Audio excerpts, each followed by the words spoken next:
선조실록 96권 선조 31년 1월 22일 무신 첫번째 기사 1598년 명만력 26년 왕세자가 문안하다.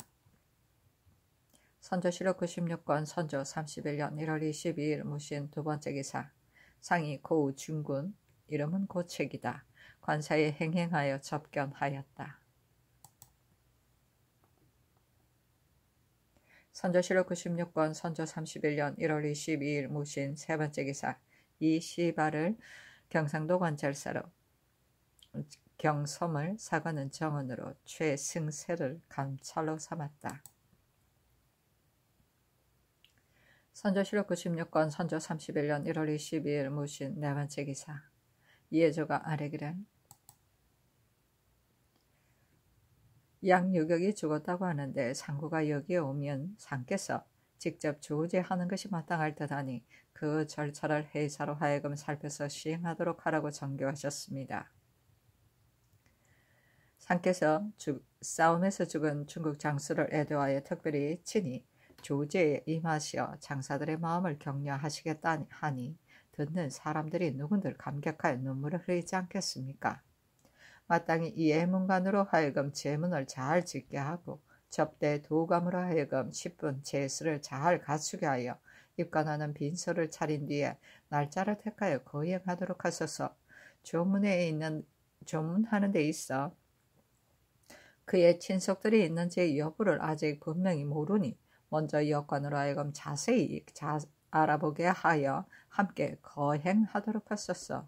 그러나 이 일은 일찍이 있지 않았던 일이어서 예경을 상고해보아도 근거할 만한 의뢰가 없고 대신들에게 물어봐도 역시 분명하게 지적해주지 않습니다. 조정조의 일찍이 중국 사신이 객관에 머물다 죽은 일이 있으나 상고할 만한 등록이 전혀 없으니 예를 거행하는 절차에 대해 신들의 고루한 식견으로는 매우 조처하기가 어렵습니다. 부득이 오래이와 요사이 통용되는 송예를 참고해서 전후 제배례, 분향, 전작 등의 절목에 대한 의주를 대략 만들어 올리니 상께서 재결하심이 어떻겠습니까? 하니 전교하기를 아랜대로 하라. 비록 예문이라 하더라도 어찌 이보다 더 나을 수 있겠는가? 이 예문을 각 회사에 일러서 먼저 준비하도록 하고 입관한 뒤에 곧바로 거행하게 하는 것이 옳을 듯하다 하고 이어 전교하기를 제문은 군문이 볼지도 모르고 중국에서도 보게 될 것 같으니 심상하게 짓지 말고 각별히 문장에 능한 사람을 골라서 짓도록 하라 하였다. 선조실록 96권 선조 31년 1월 22일 무신 다섯번째 기사 병조가 아뢰기를 부호군 윤수익은 지난해 9월 2일 부총 양원의 접반사로 평안도에 사명을 받들고 나아갔다가 그대로 있으면서 복명하지 않고 있습니다. 그 뒤로 들리는 바에 의하면 고향집에 돌아와 있다고 하는데 병조에서 누차 이문하여 독촉하였으나 아직도 와서 출사하지 않고 있으니 너무 무엄합니다. 그런데다가 근래에 들리는 소문에 의하면 지금까지 출사한 관원과 같은 자격으로 삼척에서 녹을 받고 있다 하니 그 정상이 더욱 회개합니다.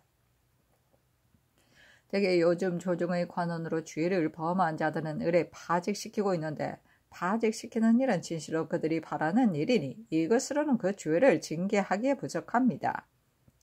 윤수익을 추구하소서.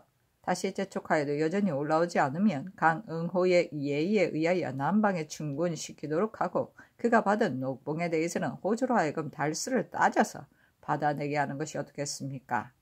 하니 전교하기를 신하된 자가 사명을 받들고 외방에 나갔다가 복명하지 않고 자기 집에 머물러 지낸다니 매우 해괴한 일이다. 잡아다가 추국하라 하였다. 선조실록 96권 선조 31년 1월 23일 기유 첫번째 기사 왕세자가 아침과 저녁에 문안하다. 선조실록 96권 선조 31년 1월 23일 기유 두번째 기사 모 유격의 휘하 천총 왕자화가 탄환에 맞아서 사망했다. 관을 갖춰 염습하고 겸하여 조제하였다. 선조실록 96권 선조 31년 1월 23일 기후 세 번째 기사 사간 남 이신이 와서 아뢰기를 영남이 새로 적변을 겪고 잔파가 이미 극심한 데다가 또 적과 대치하고 있으니 그에 대응하는 계책이 모두 방백의 현부에 달려 있습니다. 진실로 적임자가 아니면 국가의 성패가 뒤따르게 되는 것이므로 경리가 반드시 방백을 잘 선택해야 한다고 한 것입니다. 신임, 감사, 이 시발은 연사가 경솔한 데다가 평소에 이망이 없음 물론 일을 처리할 때도 경솔한 데에서 오는 잘못이 많았습니다. 전에 충청도에 있을 때도 민심을 흡족하게 하지 못한 것이 많았고 찬획의 책임을 받고서는 경영한 지가 오래되었는데도 전혀 성과를 내지 못함으로써 여러 해 조련한 군사가 하루아침에 적을 바라만 보고 무너지는 지경에 이르게 하였습니다. 나라에 진실로 법이 있다면 그가 죄책을 모면한 것도 부당한 일인데 어찌 수천 리의 영토를 이미 시험하여 공효를 보지 못한 자의 수중에 다시 맡길 수 있겠습니까? 이 시발을 빨리 파직시키소서. 그리고 상교에 구애되지 말고 그 일을 감당할 만한 인재를 잘 선택해 보내소서 하니 아랜대로 하라고 답하였다. 비변사가 아뢰기를 전주 부윤 박경신은 파직시켜 어가를 따르도록 함으로써 스스로 공을 세워 속죄하도록 하라는 전교가 있었습니다. 그런데 이제 대가가 남쪽으로 거동하는 일이 이미 중지되어 경신도 별로 어가를 수행한 일이 없게 되었으니 어떻게 해야 하겠습니까? 감히 아뢰입니다 하니 전교하기를 박경신은 이미 파직하였으니 의논해서 조처하라 하였다. 사실은 논한다. 병은 사지요. 전쟁은 위험한 일이다. 진실로 죽음을 피하고 삶을 도모할 수가 있다면 죽음으로서 대처하지 않을 것이요. 만에 하나 살 수 있는 길이 있다면 누가 죽을 곳으로 기꺼이 나아가면서 살 수 있는 길을 택하지 않으려 하겠는가. 전주는 호남의 근본이다. 지난 임진년의 난리에 굳게 지켜 흔들리지 않았기 때문에 적도가 감히 침범하지 못하고 도로 도망쳐갔다. 경신의 입장에서는 마땅히 전의 계책을 계승하여 성첩을 높이 쌓고 백성들을 격려하여 있는 힘을 다해 지켜야 옳을 것인데 스스로 지키지 못했을 뿐 아니라 중국군들을 공동시켜 그들과 함께 도망침으로써 호남의 100만 생명들로 하여금 모두 어육이 되어 살아남지 못하게 만들었다. 이는 군율에 있어 물을 것도 없이 즉각 자명에 처해야 하는 것인데 도리어 공을 세워 스스로 속죄하라고 늦추어 주었으니 사졸들의 마음이 대부분 해이해지고 말았다. 이제 또 공을 세울 곳이 없어졌으니 일체 군율로 처치해야 옳은데 끝내 매 한 대도 때렸다는 말을 듣지 못했으니 마치 죄가 전혀 없는 자와 같이 편안히 집에 있게 하였으니 병가의 법이 깡그리 무너져 다시 수습할 수 없게 되었다. 이렇게 하고서 사기를 고무할 수 있겠으며 이렇게 하고서 사나운 적을 잡을 수 있겠는가. 일개 경신은 목숨을 보존하였으나 온 조선 팔도의 사민들은 다시 살아날 길이 없게 되었으니 애달기 그지없다. 선조실록 96권 선조 31년 1월 23일 기유 네 번째 기사 상이 참정. 이름은 이양이다. 관사에 행행하여 접견하였다. 선조실록 96권 선조 31년 1월 23일 기유 다섯 번째 기사 겸 사도 도제찰사 의정부 영의정 유성룡이 안동에 있으면서 장계를 올리기를 중국군이 물러난 뒤 도 내의 사람들이 다시는 어떻게 해볼 수 없다고 여겨 길에서 양식을 운반하던 사람들이 혹 눈물을 흘리면서 우리들이 있는 힘을 다해 양식과 마초를 나른 것은 살 길가 있기를 바랬어였는데 이제는 다 끝났다 하였습니다. 신이 직접 그 모습을 목격하였는데 비통함을 이길 수가 없었습니다. 경주에서 사흘을 머무르며 제장에게 군병을 수습하도록 하였습니다. 그 중에 경주와 울산의 군사들은 많은 싸움을 겪었으므로 수고가 다른 군사들의 갑절이었기 때문에 그 가운데 수고가 많은 사람 5, 6인을 뽑아서 보고하게 하여 경기의 군량을 나눠주어 남아있는 목표를 사게 하였고 전사자들은 처자를 특별히 돌보게 하였습니다. 이어서 영천, 신령, 의성, 어흥 등을 순찰하고 지금 안동에 도착하여 격리의 거동을 살피고 있습니다. 신의 우매함으로 오늘의 형세를 삼가 살피건대 손을 썰볼 수 있는 것은 없는 듯합니다. 밀력이 이미 고갈되었고 인심은 더욱 흩어졌으며 좌도와 우도로 침공해 올 적세가 긴박합니다만 우리에게는 이를 차단할 계책이 없습니다. 중국군을 많이 머무르게 하고 싶으나 식량을 댈 수 없고 조금 머물게 한다면 앞으로 적을 막을 수가 없습니다. 신이 밤낮으로 고민하지만 어떻게 해야 할지를 모르겠습니다. 그러나 마땅히 해야 할 일이라면 어떤 계책을 썼더라도 도모해야 할 것이요. 무익하다고 하여 그만둘 수는 없습니다. 도내의 소고군들은 훈련을 겪지 않아서 명칭만 군대일 뿐 실제로는 적과 싸울 수가 없는 형편입니다. 또 이번에 양식을 준비할 때 온갖 명목을 붙여 그들에게서 탈취해간 것이 너무 심했는데 또 그들을 징발하여 싸움터로 내보낸다면 백성들이 모두 약속을 저버렸다고 원망하여 산골짜기로 숨어버릴 것이니 누가 징발에 응하려 하겠습니까? 이것이 현재 조처하기가 매우 어려운 점입니다. 대체로 용병에 있어서는 군량의 준비가 우선입니다. 이 때문에 하루에 군량이 있은 뒤에야 하루에 군대가 있는 것인데 지금 군병들은 모집할 수 있다고 하더라도 군량이 부족하기 때문에 금방 모이다가는 금방 흩어져 버리므로 지금까지 군대의 모양을 이루지 못하고 있습니다. 신이 살피건대 경상 좌도와 우도에는 병사와 방어사가 얼마 안 되는 군병을 거느리고 적을 막는다는 명분을 내세우고 있지만 중로의 대구 일대는 텅텅 비어 있습니다.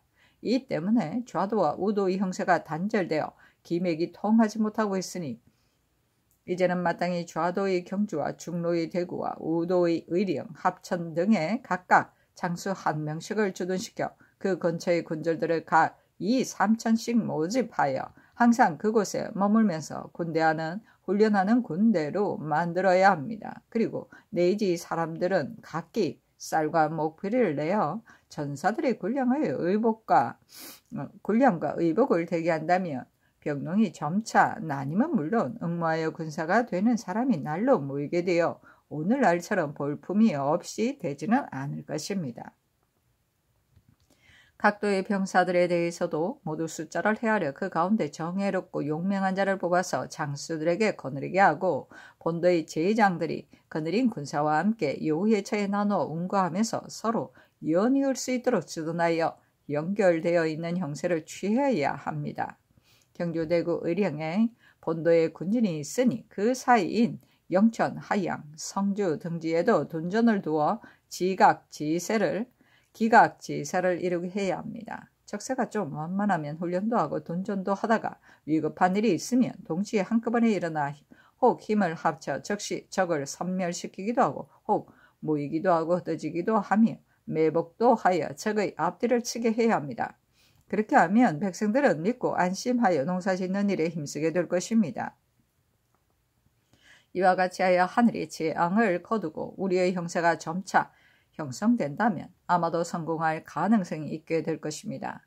지난 임진년에 평양 서쪽 세 고을의 군대가 빙 둘러 주둔하여다가 깊이 침입하는 적을 막았으므로 세 고을이 끝내 보존되었으니 지금도 그때처럼 군대를 주둔시키고 형세를 더욱 확장한다면 유익함이 없지 않을 것입니다.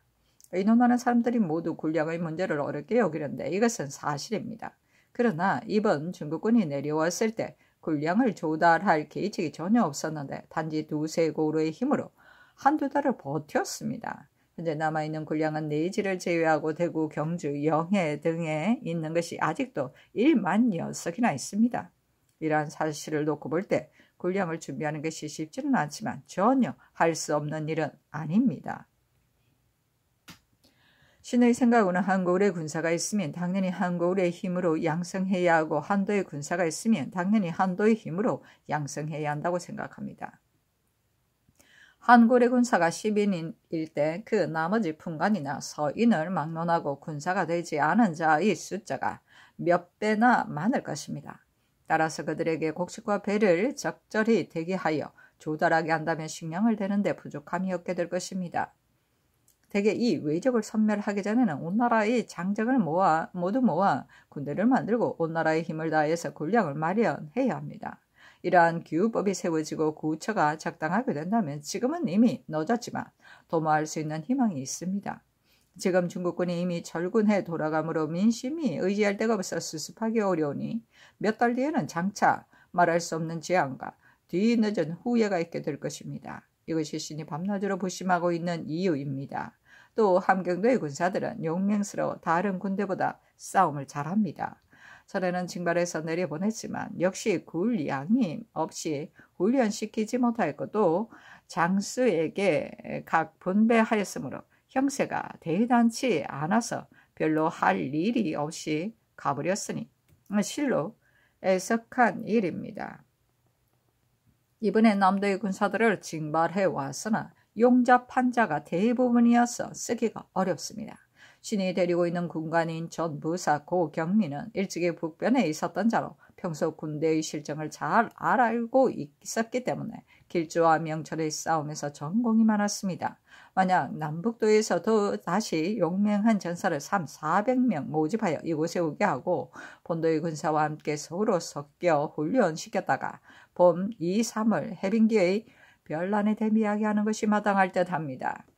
이 때문에 신이 함경 감사에게 임문하여 고경민으로 하여금 제때 조발해 오게 하였습니다.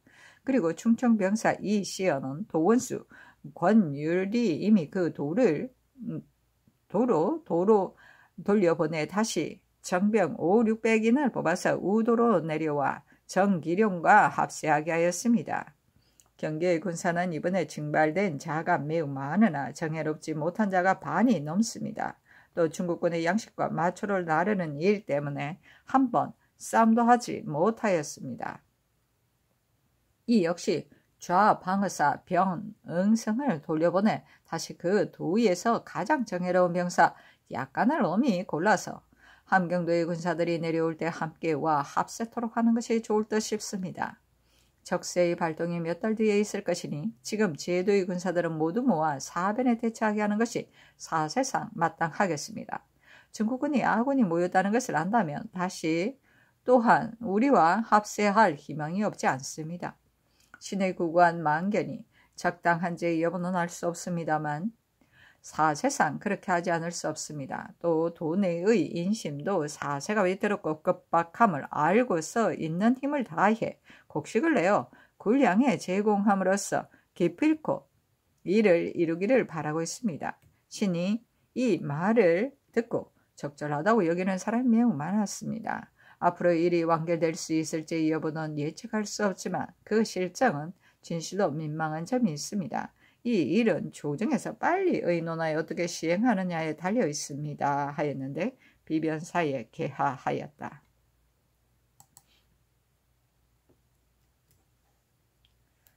선조 실록 96권 선조 31년 1월 23일 기유 6번째 기사 경리 접반사 2조 판서 이덕형이 장기를 올렸다. 오총병이 외적의 간첩을 사로잡았는데 경리가 잡았다. 직접 물으니 그가 지난날 외적들이 도산의 외병을 구원한 것은 진짜 외인이 아니라 이는 고려인 수천 명이 외인 수백 명과 합동하여 기치를 많이 버려 세우고 기세를 올린 것이다. 배에 타고 있던 외적도 큰 배에 탑승한 외적은 겨우 5, 6인이고 그 나머지는 모두 고려인이었다 하였습니다. 경리가 반복해서 자세히 묻고 나서는 고려가 가장스럽다 하고 영국 윤을 돌아보면서 내 이제 가경의 군사들을 재촉하여 다시 도산을 공격하려고 한다 하니 국윤이 입막은 모두 지쳤는데 이런 군사를 가지고 어떻게 다시 거사할 수 있겠는가 하자 경리가 화를 내며 꾸짖기를 장관이 한 사람도 없는데 그대 역시 이런 소리를 하는가 하였습니다. 경리가 외정비람이란 책 한 권을 신에게 보내주어서 신이 즉시 살펴보니 이는 중국 복근 사람이 외국에 있으면서 전후의 사정을 등한시한 것으로 집이 사세의 용이 편찬한 것이었습니다.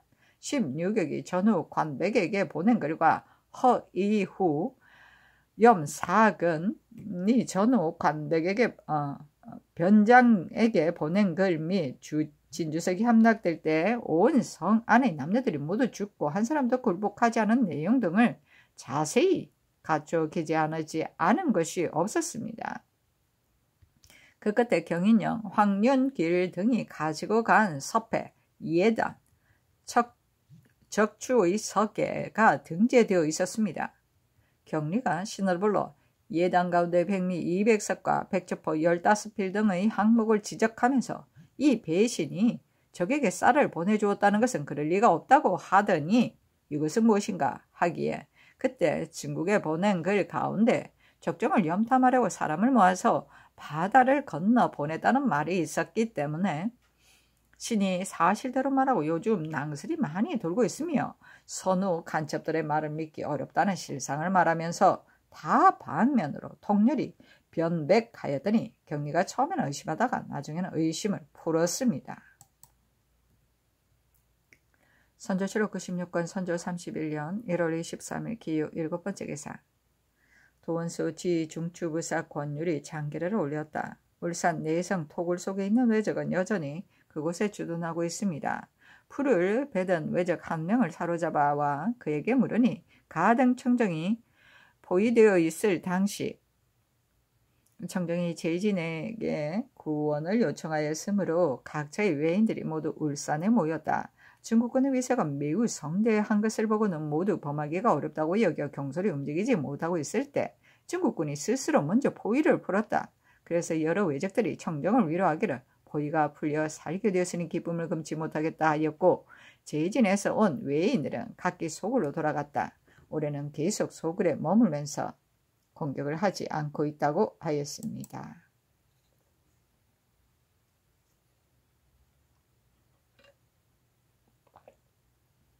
선조실록 96권 선조 31년 1월 24일 경술 첫 번째 기사.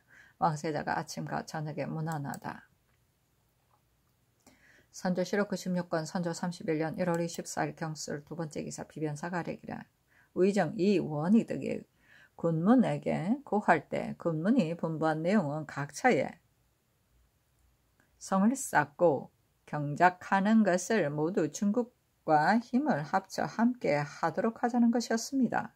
그런데 이제 이 덕경의 장계에는 5곳에 진을 설치하고 둔전을 경작하는 것을 모두 본국 사람이 하도록 하였습니다. 우리나라의 군사도 반드시 이 일을 하면서 적설을 막을 수 없으며 백성들도 반드시 이를 믿고서 둔경하지는 않을 것이니 사세가 잘못 염려스럽습니다. 그러나 경리의 분부가 이와 같으니 어찌할 수가 없습니다. 모두 우리가 이를 어떻게 조처하느냐에 달려 있을 뿐입니다. 다만 성을 설치하고 둔전을 경작하는 것을 경상도는 대구와 상주에서 하고 전라도에서는 전주와 나주에 하고 충청도는 충주에 하도록 이미 계획하셨으니 이제 이 글을 군문에 전고해야 할 것입니다. 그러나 이 덕경의 장계에는 경주, 대구, 합천, 남원, 나주에 진을 설치할 것을 경리가 분부하였다 하였으니 분부한 일을 조처하지 않을 수 없습니다. 그러나 군문이 지금 계약하신 별 단자에 의하여 시행하도록 분부한다면 이곳과 저곳의 명령을 따르기에 분주하여 사세상 장애가 많을 것입니다. 어떻게 해야 할지 몰라 감히 아뢰입니다 하니 전교하기라. 가감이 다르나 대개는 서로 비슷하니 형세를 살펴서 군문의 분부를 들어보고 하도록 하라. 또 반드시 중국의 남병과 명장으로 방수하게 하고 우리나라 사람들이 협동하여 하면 그의 모양을 갖출 수가 있을 것이다.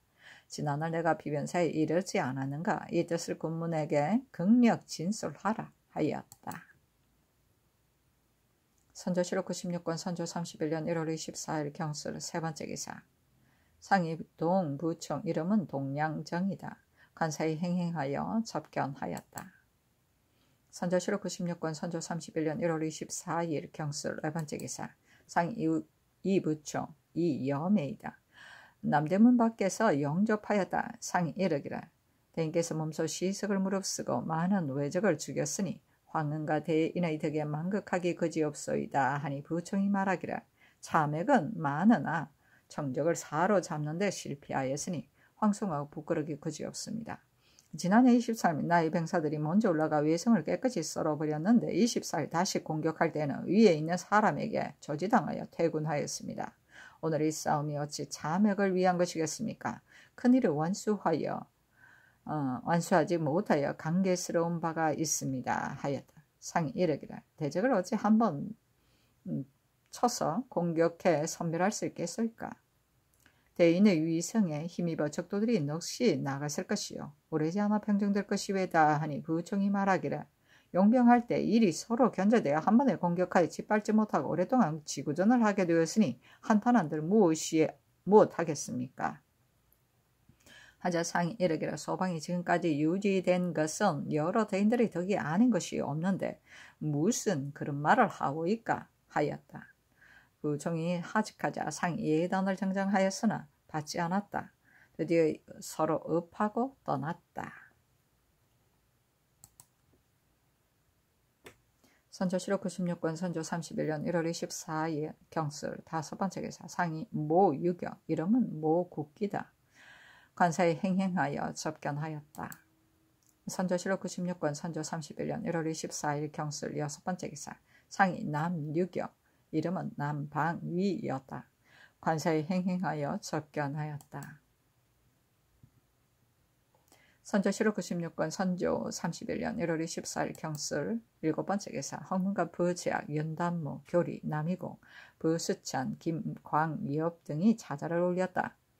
하늘이 내린 우리나라의 재앙이 이제는 거의 끝날 듯한데도 준동하는 교얼들이 아직도 흉포를 부려 인심은 뒤숭숭하고 국세는 위급합니다. 전하께서 한 가지 일이라도 사리에 합당하게 하시면 만백성이 마음을 붙일 것이고 말 한마디라도 잘못하시면 온 나라가 해이해져 국가의 안위에 관계될 것이니 삼가지 않을 수 없습니다. 지난번에 도감관이 병부의 사설을 얻어 바치자 상께서 즉시 그를 인대한 일이 있었는데 일이 기밀에 관계된 것이어서 참여하여 들을 수가 없었습니다. 과연 조정에서 계책을 어떻게 세울 것이며 성인은 어떠한지를 분명히 모르겠습니다만 구구한 저희들의 지나친 우려 때문에 사전에 진언하지 않을 수 없습니다. 당초 적을 견제하려면 계책이 서패를 보내기로 전환됨에 따라 원수의 조정에 원한을 참고 사신을 보내 통신하게 되었으니 이 일은 이미 신인이 함께 통분스럽게 여기는 바이며 국가의 큰 수치였습니다. 그럼에도 불구하고 만에 하나 기대하는 것은 눈앞의 위급한 상황을 늦춰 뒷날을 도모하기 위해서일 뿐이었습니다. 그러나 적의 흉계는 그치지 않고 화심은 더욱 방자하여 황령을 거스리고 국서를 모욕하였습니다. 책봉사가 겨우 바다를 건너가자 적진들은 곧 옛 소굴에 성루를 쌓고 허세를 부리며 협박하는 등 온갖 난처한 상황들은 과연 지난날 염려하였던 것과 같았습니다. 오늘날 우리의 형세는 전수하는 것을 제외하고는 다시 할 일이 없습니다. 해외의 사정을 황제에게 다 드러내 아뢰지 못하여 다시 그들과 수호하고 그들을 책봉하여 전쟁을 종식시키도록 하라고까지 하니 신들이 절통하게 여기는 것입니다. 흉족들의 위협은 끝이었고 중국의 문책은 한이 없어 갈수록 더 극심하게 되어 끝내는 이르지 않는 것이 없게 될 것이니 중국에서 명한 것이라 미루면서 다시 우리 견해를 진술하여 밝히지 않은 채 매번 그대로 따르기만 할 수 있겠습니까? 의리로 따져본다면 진실로 더 말할 것도 없거니와 이 해를 참고해 보아도 역시 분명한 일입니다. 어찌 이미 시험해 본 잘못을 그대로 답습하여 거듭 무궁한 재앙을 초래할 수 있겠습니까? 오늘날의 계책으로는 먼저 대의를 밝혀 사기를 격려시키고 한편으로는 위급한 상황을 호소하여 인심을 분발시킴으로써 하늘에 도움이 있게 하는 것보다 더 나은 것이 없습니다. 더구나 계책은 미리 결정하는 것을 귀히 여기는 것이므로 이는 반드시 사전에 강구해야 합니다.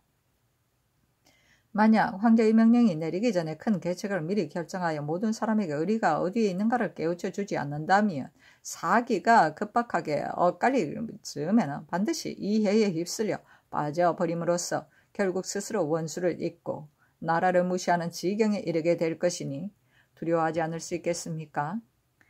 기강이 무너지고 언로가 막혀 백관들은 오로지 허송 세월만 보내고 있으므로 모든 일들은 나날이 폐기되어 가고 있습니다. 따라서 군정이 물러나여 징발에 두서가 없고 기계가 허술하여 방어할 계책이 없습니다. 위에서는 착실한 시책이 없고 아래에서는 책임을 모면하기 위하여 부질없는 문서 따위만 다를 뿐입니다. 적막한 조정의 반열은 모두 입을 다물고 말이 없는데 간관들이 한번 마음속에 생각을 아뢰면 너그럽게 용납하지 않을 뿐더러 도리어 미안한 전교를 내리시니 진실로 신들이 성명께 기대하는 바가 아닙니다. 간언을 진달하는 것을 허물을 돌리는 것으로 여기고 간언을 받아들이는 것을 제 액으로 여기시니 그 누가 만번 죽을 힘을 다해 임금의 엄한 위험 아래 말을 다할 수 있겠습니까? 이 사람은 위망스러운 시대의 성문을 닫더라도 언론은 열어야 한다고 한다나 했는데 지금으로 보면 언론과 성문이 함께 닫힌 것이 아닌가 합니다. 삼가 바라건대 전하께서 언론을 넓히시고 무너진 기강을 징기시켜 구차스러운 습관을 통렬히 끊어버리고 격려시키는 기풍을 크게 격발시킨다면 어려운 시대에 굳이 하는데 보탬이 없지 않을 것입니다.